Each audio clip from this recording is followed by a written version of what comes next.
স্বামীজি বা তার গুরু ভাইরা যতটা ত্যাগ বা কৃচ্ছ সাধনের মাধ্যমে তাদের আধ্যাত্মিক জীবনকে এগিয়ে নিয়ে গেছেন, আজকের সন্ন্যাসীদের মধ্যে ততটা ত্যাগ বা কৃচ্ছ সাধন চোখে পড়ে না, বরঞ্চ তাদের জীবন কিছুটা আরামদায়ক, বা বলা ভালো তারা অনেক কমফর্ট জোনের মধ্যে আছে। এরকম কথা জীবনে অন্তত একবার শোনেননি এরকম মানুষ খুঁজে পাওয়া খুবই মুশকিল। ঠাকুর কিন্তু নিজে খুব প্র্যাকটিক্যাল মাইন্ডেড ছিলেন। তার পরিষ্কার কথা, সাধুকে দিনে দেখবি, রাতে দেখবি, তবে বিশ্বাস করবি। এখন অবশ্য দেখার সুযোগ অনেকটাই বেশি, কারণ হাতে হাতে মোবাইল, মাথার উপরে স্যাটেলাইট, সুতরাং যখন খুশি দেখো, কেউ বারণ করছে না। আসলে আমাদের চোখের সামনে প্রতিনিয়ত যে ঘটনা পরম্পরাগুলো চলতে থাকে তার একটা রিফ্লেকশন আমাদের মনের মধ্যে হয়, এবং অনেক সময় আমরা ইনস্ট্যান্টলি কিছু ডিসিশন নিয়ে ফেলি। যেমন ধরা যাক, প্রচণ্ড গরমের মধ্যে আপনি রাস্তায় দাঁড়িয়ে আছেন, বাড়ি ফেরার গাড়ি পাচ্ছেন না। এমন সময় যদি আপনার সামনে দিয়ে কোনো মঠ বা মিশনের গাড়ি চলে যায় এবং সেখানে যদি মহারাজরা বসে থাকেন, তাহলে ইনস্ট্যান্টলি অনেকের এরকম মনে হতে পারে যে আমি সারা জীবন রোজগার করে একটা গাড়ি তো দূরের কথা, একটা স্কুটারও কিনে উঠতে পারিনি, কিন্তু এনারা সাধু সন্ন্যাসী মানুষ গাড়ি চড়ে ঘুরে বেড়াচ্ছেন। এই চিন্তা ভাবনাটার মধ্যে কতটা যুক্তি আছে আমি জানি না, কিন্তু অনেকের মনে এটা হয়, এটা অস্বীকার করে কোনো লাভ নেই। ঢাকা রামকৃষ্ণ মিশনের অধ্যক্ষ পূজনীয় স্বামী পূর্ণাত্মানন্দজি যখন মঠে যোগদান করেছিলেন, তখন তিনি সেন্টার হিসেবে বেছে নিয়েছিলেন রামকৃষ্ণ মিশন ইনস্টিটিউট অফ কালচারকে। এটা জেনে পরম পূজ্যপাদ শ্রীমৎ স্বামী ভূতেশানন্দজি মহারাজ তাকে বলেছিলেন যে প্রয়োজন পড়লে চণ্ডীপুরেও যেতে হতে পারে। এই যে একটা ছোট্ট কথা, চণ্ডীপুরেও যেতে হতে পারে, আমার মনে হয় এই কথাটার মধ্যেই সাধু জীবনের মর্মার্থটা সুপ্ত হয়ে আছে। আমি ব্যাপারটা একটু খুলে বলি।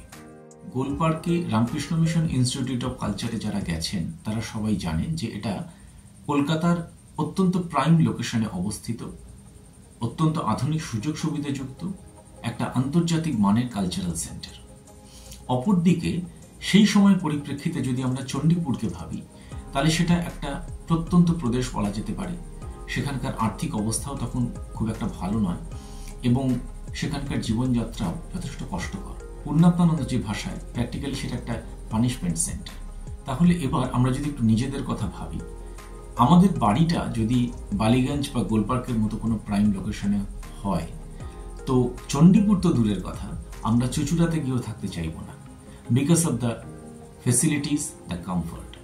কিন্তু একজন সাধুর কাছে চণ্ডীপুরও যা, গোলপার্ক কোথায়? আমার মনে হয় সাধু জীবনের সঙ্গে আমাদের মতো সাধারণ মানুষের জীবনের বেসিক তফাৎটা এখানে, ত্যাগটা বোধহয় এখান থেকেই শুরু হয়।